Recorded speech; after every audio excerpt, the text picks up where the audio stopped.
A New Hope, Nier Chapter 106 Fan Fiction by Azazyel. Please subscribe to this YouTube channel for listening and patreon.com/Azazyel to read all of Azazyel's stories.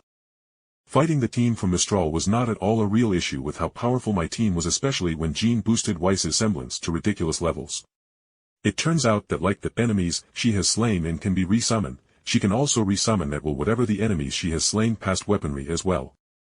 So, when a 10-meter-tall giant made out of silver armor that was armed with rocket pods on its back, laser battery miniguns on its shoulders, a minigun on its right arm, and a flak cannon for its left arm.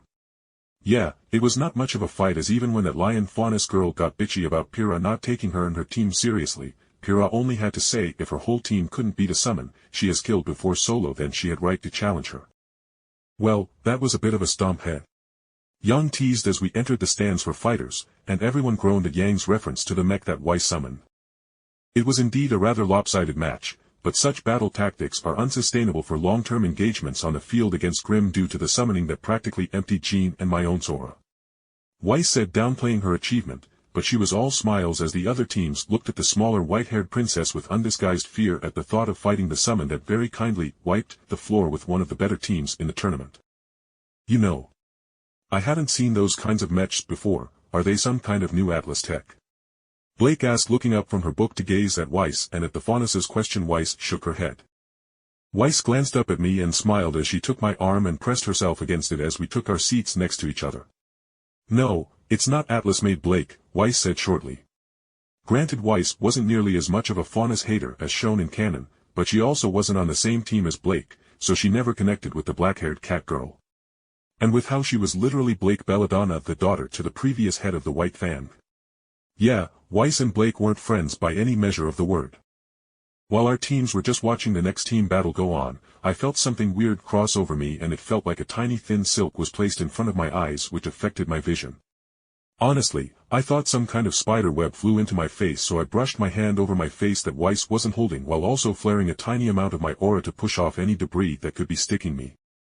But the weird feeling didn't go away at all, and if anything, it felt even stronger, so I frowned and moved my arm and took Jeanne's hand into my own, making her blink in surprise.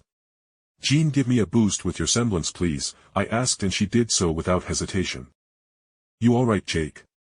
She asked while her semblance boosted my gap manipulation to the point that I could affect more esoteric things once my vision of reality and everything I could fuck with settled down.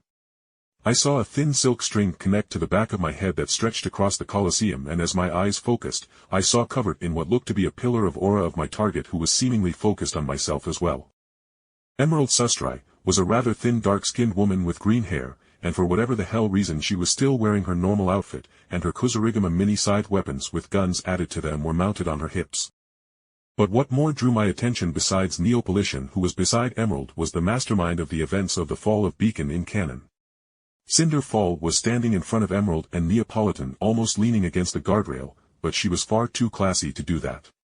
Cinder Fall could be described as the archetype of the term femme fatale, with pale lovely skin, and voluptuous curve she didn't hide in the tight-fitting red dress that had a slit in the top to expose her cleavage as well as slits to the sides to expose her thighs and allow her to also move better in combat. Everything from how Cinder wore her ebony black hair to how she carried herself was a weapon she used with deadly precision to make people more compliant to her desires so she could use them as tools for her ambitions.